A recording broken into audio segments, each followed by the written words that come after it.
दोस्तों, तो चलिए समझते हैं कि यूजीसी है क्या, इसे समाज में क्या प्रभाव पड़ सकता है या आने वाले समय में इसका क्या प्रभाव पड़ सकता है। भारत में विश्वविद्यालय अनुदान आयोग के पुराने अधिनियम को समाप्त कर दिया गया है और नए अधिनियम 2026 में लागू कर दिए गए हैं। अब वर्ष 2026 में विश्वविद्यालय अनुदान आयोग की समानता संबंधित नियम लागू कर दिए गए हैं, जिनका मुख्य उद्देश्य विश्वविद्यालयों में जाति आधारित भेदभाव को समाप्त करना है और हर छात्र को समान अवसर देना है। लेकिन इसके अंतर्गत अनुसूचित जाति, अनुसूचित जनजाति और पिछड़ा वर्ग के छात्रों के लिए समान अवसर प्रदान की गई है। इसके लिए प्रत्येक विश्वविद्यालय में समान अवसर केंद्र, समानता समितियां, शिकायत हेल्पलाइन और रिपोर्टिंग प्रणाली को अनिवार्य बनाया गया है।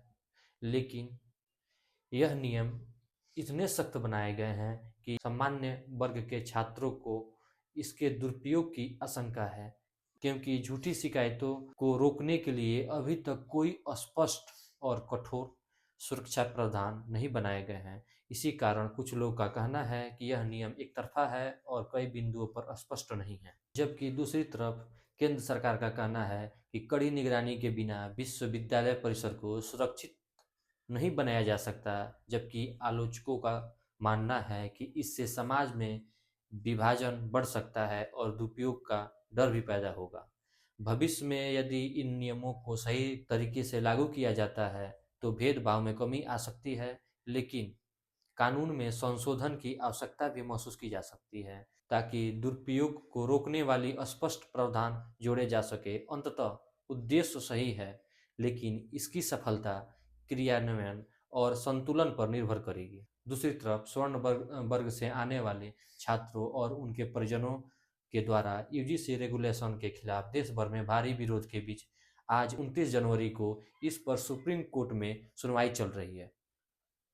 यूजीसी रेगुलेशन के खिलाफ याचिकाकर्ताओं पर सुनवाई करते हुए सुप्रीम कोर्ट ने कहा है कि हमारे एजुकेशन इंस्टीट्यूशन में भारत की एकता दिखानी चाहिए। सुनवाई के दौरान सीजीआई सूर्यकांत ने कहा है कि आज़ादी के 75 साल बाद भी आज समाज को जातियों से मुक्त नहीं कर सके।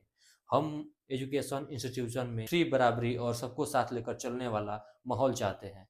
कोर्ट ने यूजीसी और केंद्र सरकार को नोटिस जारी किया है और आदेश दिया है कि रेगुलेशन को रोक दिया जाए। सुप्रीम कोर्ट ने कोर्ट में कहा है कि इस मामले में नोटिस जारी किया जाता है और अगली सुनवाई 19 मार्च को होगी। तब तक नए रेगुलेशन बिल स्थगित रहेंगे। धन्यवाद।